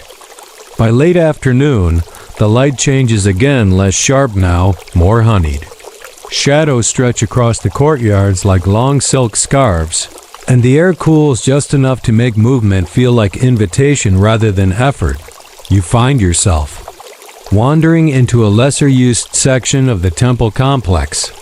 The moss here grows thicker, and the carvings are slightly more weathered, as if they've chosen to age gracefully rather than resist time.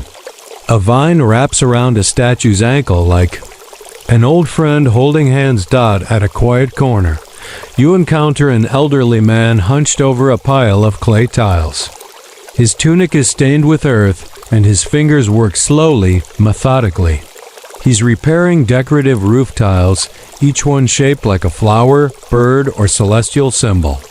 You squat beside him, and after a moment, he hands you a broken tile and gestures toward a bucket of clay. You try. You really try. But your tile comes out looking like a potato with ambition.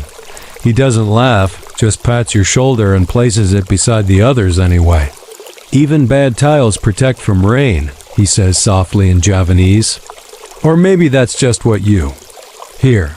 Historians still debate whether these temples were built solely for royal use, or whether ordinary people like our tile maker had regular access to the sacred spaces. Some believe these outer courtyards were always open. Others argue for stricter boundaries. But here, sitting with a man who clearly belongs, the answer feels obvious. Back in the central hall, a quiet ritual begins. No one announces it. No bells, no horns, just a slow gathering. You join them as they form a circle beneath a carved ceiling shaped like an inverted lotus blossom. In the center, a shallow brass bowl filled with flower petals and water reflects the ceiling's intricate shapes. Like a dream turned upside down, someone begins humming. Then another, then a third. The harmonies aren't planned, they find each other naturally, like water seeking its level. You don't know the tune, but the rhythm catches your breath, and before long, your chest raises and falls with the group. It's not performance. It's presence. When the humming fades, one of the caretakers lights a small cone of incense. The smoke spirals upward, catching the amber light and painting lazy dragons across the air. The scent sandalwood clove. A touch of something peppery wraps around you like a shawl. The moment lingers, then someone giggles. Loudly, a young child, probably bored with all the stillness. The adults glance at each other, and instead of shushing him, they laugh too. A wave of chuckles spreads through the room, like warm rain on dry soil. And just like that, the ritual ends. You step outside into the lengthening twilight, the horizon. Tinted in layers of indigo and rust, it's a painter's sky. Somewhere to your left, frogs have begun their evening chorus. One croaks with such perfect timing that it feels like a punchline. You walk slowly past a line of carved stone stupas, each housing a hollow interior once believed to amplify spiritual energy. You press your ear against one, not expecting much, but the sound that greets you is a soft echo, your own breath returned with an accent of time. The air cools further. Torches begin to flicker to life along the main corridor, their flames licking upward in gentle rhythm. Their bases are ancient volcanic stone shaped like lotus buds, but the oil is fresh, the cloth wicks neatly trimmed. Tradition here doesn't gather dust. It breathes. You pause near the base of one torch to warm your hands. The flame pops, and for a moment, you see the shadow of a carved guardian creature on the wall behind you. It looks like a lion, but also maybe a bird. Or a dragon. You're not sure. You blink. It's gone.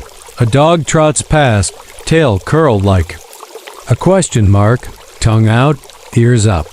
He's clearly been here forever, or at least acts like it. He doesn't stop for you, but his passing presence feels like acknowledgement. As you walk back toward your sleeping area, a soft breeze carries the faint sound of a flute single notes, tentative and tender, like someone practicing far away. The melody raises, falters, finds itself, and continues. It doesn't matter where it's coming from. It's enough that it's there. You reach your mat and lower yourself gently. The stone beneath you is still warm from the day. You stretch your back. You sigh. You're not exactly tired, but your bones are aware of themselves in that satisfied, content kind of way. A bowl of warm rice with crushed peanuts and tamarind sauce is passed around. You eat slowly, grateful for each bite. A small clay cup of sweet ginger tea follows, and you cradle it in your hands long after the last sip. The stars begin to appear again, first shy, then bold. You lie back and gaze upward, recognizing a few constellations, inventing others. One looks like a chicken on a scooter. Another might be a spoon wrestling a snake. The ancients would have had better stories, but your versions work just fine tonight, and as the last of the evening birds call out across the darkening temple, you realize you haven't looked at a clock all day. You haven't needed to. The stars wheel overhead like a carousel in slow motion. You stir beneath your blanket, eyes half-lidded, body sun-warmed and soothed, but your mind still humming with temple dust and sandalwood smoke. The sounds of the temple at night are different, not silence, but softness. The occasional call of a gecko, the breeze threading through carved columns, the faint creak of ancient timbers settling like old monks adjusting their posture in sleep. You rise quietly. You're not the only one awake. Two figures sit cross-legged. In the courtyard, silhouettes in conversation, voices hushed, sharing a single lantern that flickers like it knows secrets. You move past them, careful not to interrupt the hush they've built between them. You find yourself drawn to the perimeter wall, where the jungle begins to reclaim its wildness. The vines here are thicker, the air richer with moisture. Something about the fringe feels sacred, not in a religious way, but in that ancient, unspoken agreement between stone and soil. The temple may stand, but the earth remembers it was once wild. In the distance, lightning flickers, just heat lightning, no thunder, but it lights up the sky in a way that turns the carvings around you into flickering spirits. Historians still argue whether temples like these were ever fully finished. Some believe construction paused only when the king died. Others think additions were made as long as memory allowed, each generation layering on its own chapter. Even now, the boundary between construction and preservation feels like a handshake across centuries. You sit beneath the carved overhang and let your thoughts wander. You imagine the people who built this place, stone by stone, generation by generation. You picture their conversations, their jokes, their meals. Someone must have spilled soup in this very spot. Someone must have sung while stacking bricks. You're part of that now, even if just for a night. Eventually, the horizon hints at change. Not quite dawn, but something in between, what the poets would call false morning. When the sky considers waking up but hasn't committed. A single bird calls out, then hushes. Like a scout checking conditions. You head toward the east-facing shrine, curious to see how the first light will hit the stone. The temple is quiet, but not asleep. A caretaker sweeps leaves from a corridor, each stroke of the broom rhythmic, reverent. A rooster crows in the distance, and somewhere close, a kettle whistles. You sit on the temple steps and face the jungle. The mist hangs low, brushing the tree line like a shy veil.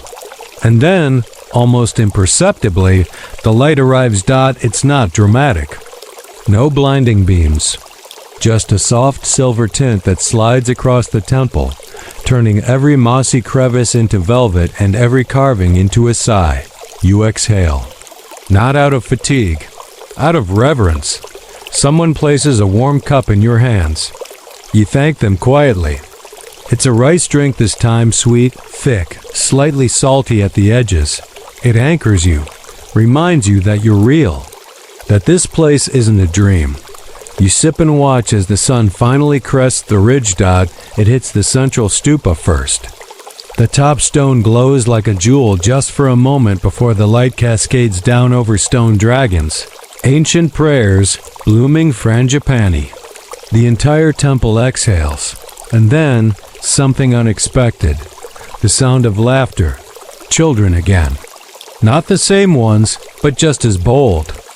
They dash into the courtyard, barefoot and fearless, their giggles echoing like bells. One wears a carved wooden mask, chasing the others with theatrical growls. You can't help but smile. Their parents arrive moments later, carrying breakfast baskets of grilled banana, rice cakes wrapped in leaves, and a tray of eggs boiled in tamarind broth. They spread a woven mat and invite you to join. You hesitate only out of politeness before settling in. The conversation flows. You pick up a few Javanese words, mispronounce them, and are gently corrected with laughter. Someone draws a simple temple diagram in the dirt with a stick, explaining which rooms once held which ceremonies. Another offers a palm-sized carving of a turtle, says it's for luck, or at least good company. Historians often miss these moments, not because they're unimportant, but because they don't leave paper trails. No inscriptions, no chronicles. Just meals shared, stones stacked, jokes told under banyan trees. And yet, they are the temple. You excuse yourself after breakfast and wander toward the rear gate. It leads to a small shrine said to be older than the main structure, built from darker stone and shaded by ancient trees. Inside, it's quiet. The walls are bare, save for one carving of a spiral sun symbol, elegant and deeply weathered. You place your hand near it, not touching, but close enough to feel the cold it radiates. Maybe this is the original seed, the place from which everything else grew. Outside, the temple is waking now in full.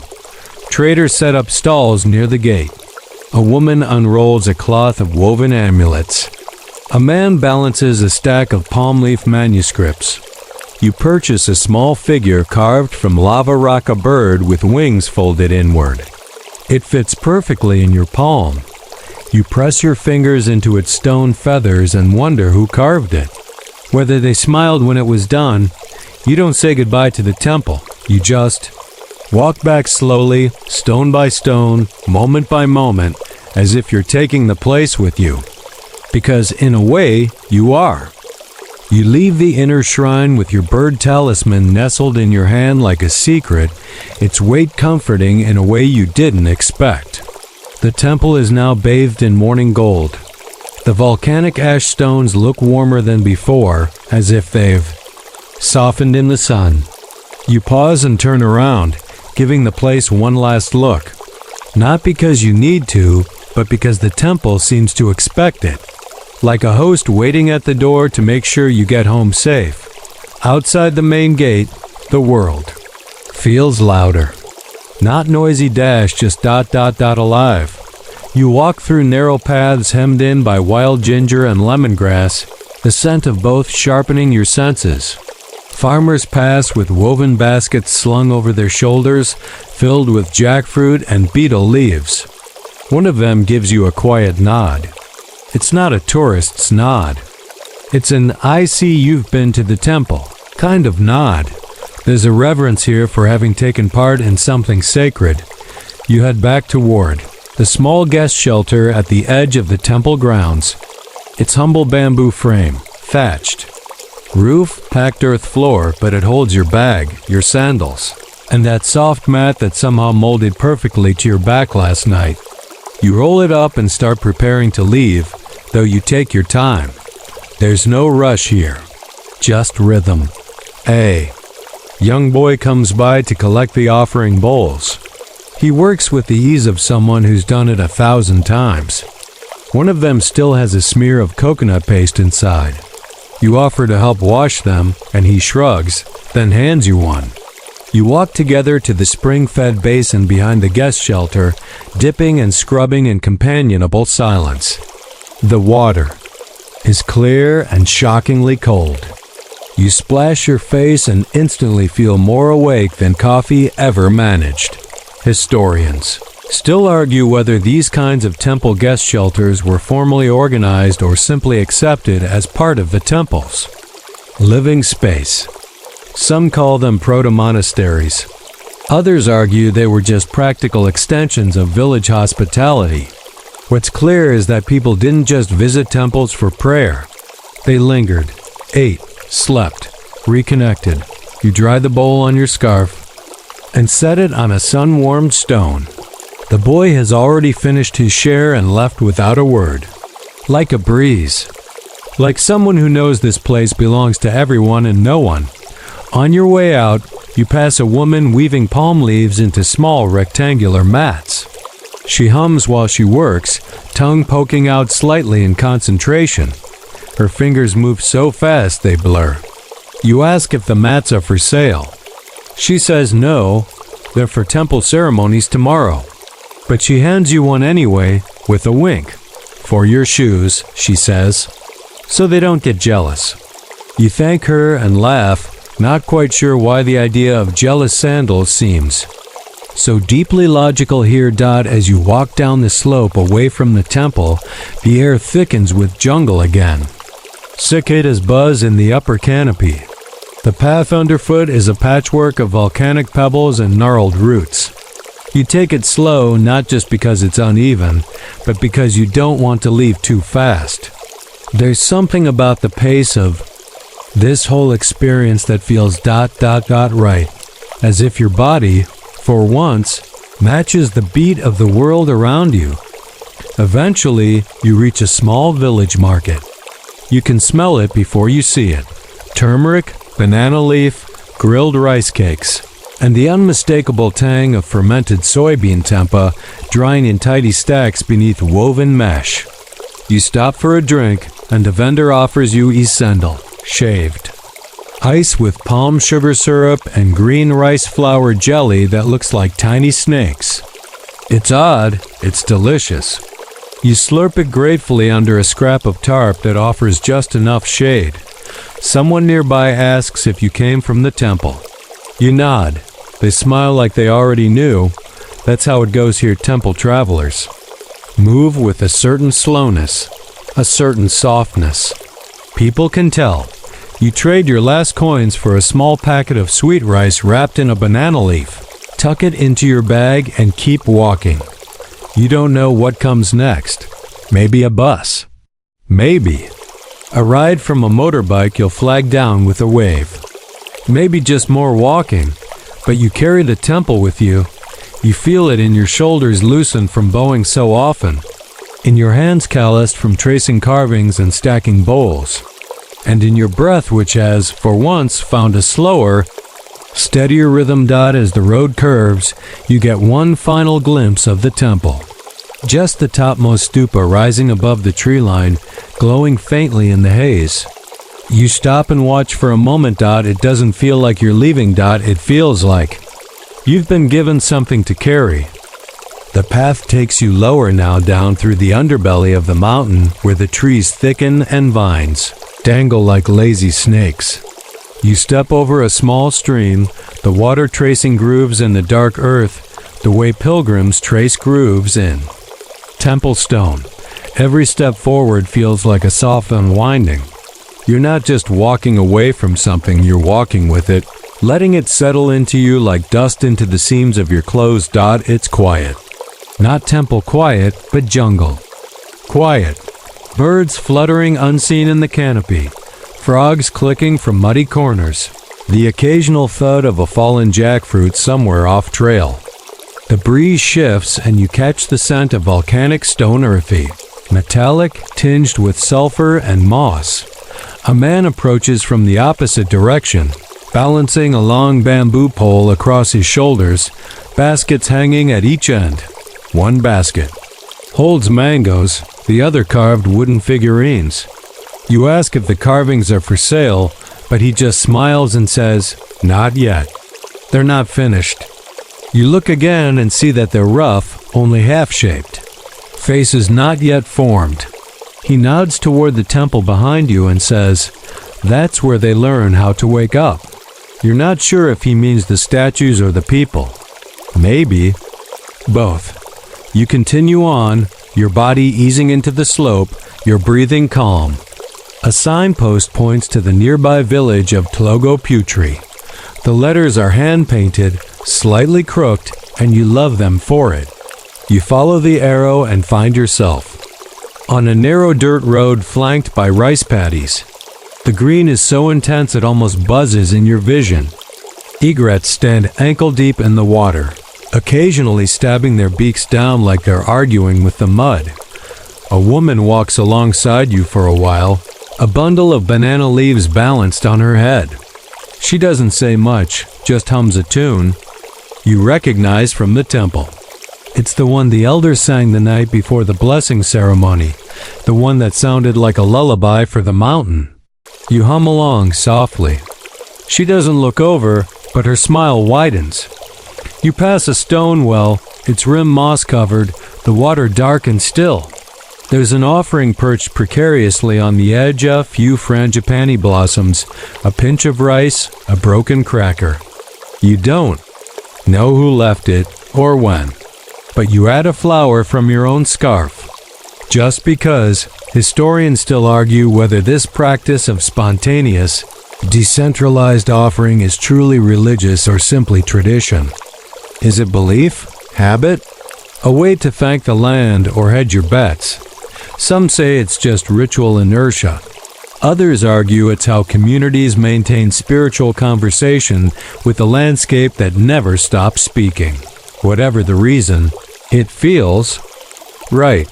A few children run past, barefoot and shouting, chasing a makeshift kite made of banana leaves and string. You wave at them, and one of them circles back to give you a torn piece of papaya. For good luck, he says, as if that's obvious. It's sweet, sticky, and gone in 2 bites. The village appears slowly, first a scattering of low houses with red-tiled roofs, then the faint hum of a radio playing gamelan music, then the smell of wood smoke and frying oil. A woman sells fried tempeh under a canvas tarp, and you stop for one last snack. She asks where you've been, and you mention the temple. She looks at you with that same knowing smile everyone here seems to wear. Ah, she says, you're walking different now. You laugh, but later, when you check your posture in a window reflection, you see she might be right. Your shoulders are down. Your steps have a roll to them, like they know the earth won't rush them. You look like someone who's been taught how to move by ash and wind. You sit on a bench at the village edge, looking back at the path that brought you here. The temple's long out of sight now, but not out of mind. It pulses behind your ribs like a low drumbeat, a rhythm you can't unlearn. The old woman next to you taps your arm. She doesn't speak English, and you don't speak Javanese, but she points to the horizon and then to your chest. She nods. It's the kind of gesture that doesn't need translation. You sit for a while, just breathing. You take off your sandals and let your toes sink into the dirt. It's warm, familiar, alive. Eventually, a truck pulls up, headed toward the coast. The driver honks and waves you over. You climb into the back with 2 sacks of rice and a crate of chickens. As the truck rattles away from the village, you don't look back. You don't have to. You've been braided into the story. Now, like the floor of that temple. Like the ropes of that bridge, you carry it with you everywhere. The road winds downward now through groves of jackfruit and clove trees. You're not sure exactly where you're going, but you're no longer in a rush to find out. The land here rolls gently like a quilt tossed over sleeping giants, and the shadows stretch longer with every turn the truck makes. You sit quietly beside the rice sacks, one hand resting on a chicken crate that clucks softly with each bump. The temple is far behind you, but not really. It's in your muscles, in the dull ache of your thighs, in the faint scratch of volcanic dust still clinging to your skin. It lingers in the scent of sandalwood that seems to have worked its way into your clothes. It hums in your chest faintly, like the memory of distant bells. The truck stops in a small fishing village along the coast. You hop down and nod your thanks to the driver. He hands you a plastic bag with a bottle of sweet tea inside and says something that probably means good. Luck?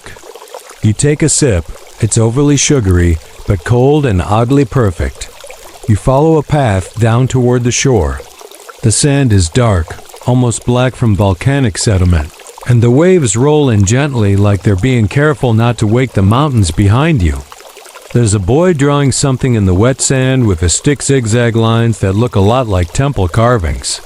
You recognize one of them from the bas-reliefs, a kala face with bulging eyes and a comically wide mouth. He gives you a thumbs up and runs off, giggling. You sit at the edge of the surf. The foam soaks your sandals and cools your tired feet. Gulls wheel above you, casting long, lazy shadows over the water. You reach into your pocket and find one final bit of black stone, just a pebble, nothing special. You toss it into the waves. It sinks instantly. It's not about the splash. It's about the release. Behind you, the mountains fade into mist. Ahead, the horizon stretches wide and blue and endless. Somewhere far inland, the temple still stands, unbothered, unmoved, waiting for the next visitor. The next pair of hands to brush against its ancient stone. You think of all you've seen. The workers with sun-leathered arms hoisting bricks of ash, the prayers stitched into every tier, the smell of burning eucalyptus, the chiseled guardians, with their broken grins, and the long climb towards something not quite knowable but deeply felt. Historians still argue whether these temples were meant to serve a single deity or represent a cosmos in miniature, a kind of spiritual map drawn in stone. Some say the central chamber was a womb, others call it a throne room for forgotten gods. But out here, with sand between your fingers and salt drying on your skin, it doesn't matter, because you've been inside, you've breathed that air, heard. The silence, you know? You pull your shawl tighter around your shoulders. The wind has picked up, cool and persistent. It carries the scent of salt and something floral, jasmine maybe, or seaweed pretending to be jasmine. Nearby, a fisherman ties up his boat for the night. The rope creaks and stretches, echoing faintly like the bridge chords from days before. You wave at him. He waves back. You lie back, letting the sounds of the surf wash over you. Not crashing, not roaring, just rolling in and out like breath. Like the temple walls exhaling. Like the mountains sleeping. The stars come out slowly, lazily, as if they're waiting for you to be ready. The sky darkens to indigo, and somewhere out there, a bat flits past. A soft whisper of wings. You close your eyes, and you drift. Wrapped in volcanic ash.